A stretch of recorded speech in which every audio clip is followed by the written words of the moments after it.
So far, we've really only looked at resistors and how to analyze linear circuits that have resistors in them, whether we have dependent or independent supplies, and that can either be a voltage supply or a current supply. Now, we are going to look at a component called the op amp or the operational amplifier. Now, we've talked about this in the Intro to EE course, link will be in the description, but we're going to skip over the things that we covered there. So just a quick recap. The op amp is a 5-pin device where we have 2 inputs, 1 output. The inputs are an inverting and a non-inverting input. And then we have this Vs plus down here and this Vs minus up here. And those are the power supply voltages that we connect to the op amp. And we know that we cannot exceed the output voltage being higher than those supply voltage, and that's what really limits us. We also know if we have negative feedback, which means that we are somehow connecting the output back to V minus, whether it's through a resistor or some other component, then we have 2 rules that we can follow. The first one is that V plus is equal to V minus, so these input pins are the same voltage. And the second rule is that no current goes in or out of these input pins into the op amp. Now, many times you will not see Vs minus and Vs plus in the actual circuit because it's just too many wires, but know that they are always there.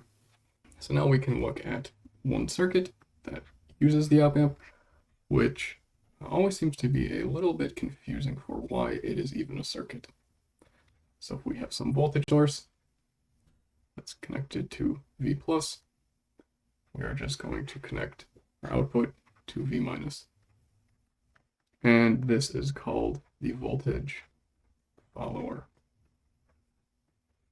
Now, what this is, because we have negative feedback from the output to this V minus pin, we know that these 2 pins will have the same voltage, and we know that the voltage on this pin at V plus is just V. So if this pin is voltage V, we know from rule number 1 that V minus will also be voltage V. Well, that means that our output voltage is just going to be V, or our input voltage. And one of the reasons that this can be used, call that we do have this Vs plus and this Vs minus, and that really means that your output will be taking current from Vs plus and Vs minus instead of this voltage here. Now we can look at 2 more op amp configurations, which are the inverting and non-inverting. Now again, we have negative feedback for both of these, so we know that the 2 rules initially laid out hold. So what we can do, we can make a node right here, and because V plus is grounded, this voltage right here is 0. So we can write a nodal analysis for that node and say that V1 over R1 is just equal to minus V out over R2 if we define the current like this. And from this, we just see that the output voltage is equal to minus R2 over R1 times V1.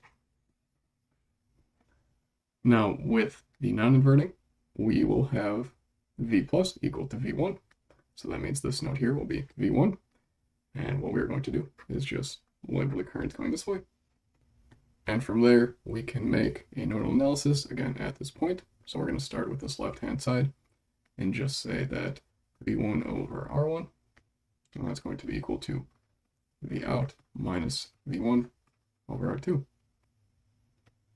And we can rearrange this equation to say that V out is equal to V1 times 1 over R1 plus 1 over R2. And that will be multiplied by R2. And those are pretty straightforward. We can now look at some applications that we can do with op amps, where we can have a summing amplifier and a difference amplifier. Again, this is similar to the inverting op amp configuration that we just looked at, where we have this node here. So we can define our current like this. And at that node, we will say that V1 over R1 plus V2 over R2 is going to be equal to minus V out over R3. And we can rearrange this equation to say that V out is equal to minus R3 times V1 over R1 plus V2 over R2. Now there is a special case. We have R3 equals R1 equals R2. Then we just have V out being equal to minus V1 plus V2.